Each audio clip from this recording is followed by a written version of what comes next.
Bismillahirrahmanirrahim. Assalamualaikum warahmatullahi wabarakatuh. Santri SMP Imam Syafi'i kelas 9A yang dirahmati Allah. Apa kabar antum semua? Semoga tetap sehat, tetap semangat dalam menuntut ilmu.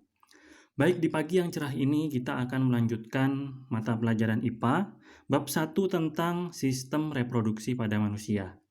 Di pertemuan pertama yang kemarin kita telah mengetahui tahapan pertumbuhan dan perkembangan pada manusia, mulai dari janin, dari embrio bahkan sampai lansia. Selanjutnya adalah tentang siklus haid. Ini perlu antum ketahui untuk memahami bagaimana sistem reproduksi pada wanita. Baik, langsung saja. Sejak masa pubertas 10 atau 15 tahun, tubuh wanita mengalami proses bulanan yang disebut dengan siklus haid.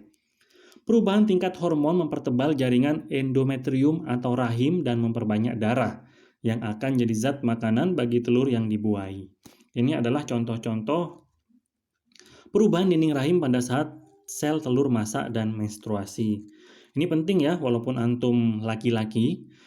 Yang jelas antum kedepannya akan memiliki istri, bahkan akan memiliki anak perempuan. Itu akan sangat bermanfaat ketika antum mengetahui bagaimana siklus haid itu terjadi. Nah, selanjutnya, keterangannya dari gambar tersebut adalah minggu yang pertama, lapisan rahim luruh dan keluar sebagai aliran darah haid melalui vagina. Minggu kedua, lapisan rahim menebal kembali sebagai persiapan untuk sel telur berikutnya yang matang dalam indung telur. Minggu ketiga, telur matang lepas dari indung telur. Telur dapat dibuahi dalam waktu 36 jam di dalam saluran telur atau yang disebut dengan oviduk atau tuba falopi. Minggu yang keempat, telur mencapai rahim.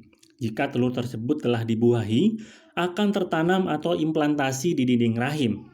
Sebaliknya, jika telur tersebut tidak dibuahi, akan meluruh dan keluar bersama lapisan dinding rahim sebagai darah haid. Siklus haid berlangsung hingga perempuan berusia sekitar 40 tahun hingga 50 tahun. Ini adalah ejakulasi pada laki-laki. Pada alat reproduksi pria, spermatogonia akan matang menjadi spermatid. Spermatid matang menjadi spermatozoa atau sperma. Proses ini pertama kali terjadi di masa pubertas 12 hingga 16 tahun. Kemungkinan besar ini terjadi pada kalian ya, sudah terjadi pada antum semua di SMP. Sel sperma dapat bergerak, kaya DNA, dan memiliki bagian kepala yang sebagian besar dibentuk dari bahan kromosom. Sperma akan dikeluarkan dari tubuh pada saat ejakulasi. Ejakulasi adalah pengeluaran semen dari uretra. Pada anak remaja, ejakulasi biasanya terjadi pada saat mimpi basah. Cairan yang diejakulasi adalah semen, yaitu cairan yang mengandung sperma. Kelainan dan penyakit pada sistem reproduksi manusia. Ini perlu kita ketahui juga untuk mencegah penyakit-penyakit yang akan timbul pada sistem reproduksi manusia. Yang pertama adalah gonore, penyakit kencing nanah. Penyebabnya adalah bakteri Neisseria gonorrhoeae. Selanjutnya adalah chlamydiasis, penyebabnya bakteri Chlamydia trachomatis. Selanjutnya penyakit pada sistem reproduksi manusia adalah sifilis. Nah, sifilis ini biasa disebut dengan kata lain penyakit raja singa. Penyebabnya bakteri Treponema pallidum. Jadi jika antum terkena penyakit raja singa, jangan bangga ya sebagai raja singa gitu. Bukan, ini adalah penyakit yang sangat mengerikan.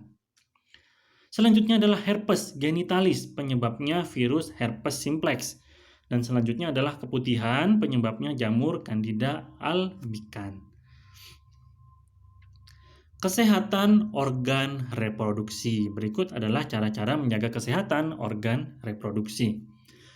Yang pertama adalah menjaga kebersihan organ reproduksi bagian luar. Yang kedua, mengonsumsi makanan yang higienis dan cukup nutrisi, yaitu makanan yang steril, serta bebas racun dan bahan kimia berbahaya. tidak mengenakan celana yang terlalu ketat karena dapat menyebabkan peradangan pada organ reproduksi. Dan yang keempat maksud mualim adalah mengenakan pakaian dalam berbahan katun yang dapat menyerap keringat untuk mencegah kondisi lembab yang dapat memicu perkembangbiakan bakteri. Dan yang terakhir, cara menjaga kesehatan organ reproduksi adalah tidak melakukan hubungan seks bebas karena beresiko tinggi karena terkena penyakit yang berbahaya seperti AIDS dan sifilis. Yang jelas ini juga dilarang dalam agama kita ya, dosanya sangat besar, hukumannya di neraka juga sangat berat. Nah, oke, itu saja yang dapat mualim sampaikan pada pertemuan kali ini. Jika ada kekurangan, mualim mohon maaf yang sebesar-besarnya, dan jika ada pertanyaan, antum bisa langsung aja japri kepada WA mualim. Untuk tugasnya hari ini akan mualim sampaikan link Google Form-nya setelah video ini dikirimkan. Baik, Assalamualaikum warahmatullahi wabarakatuh.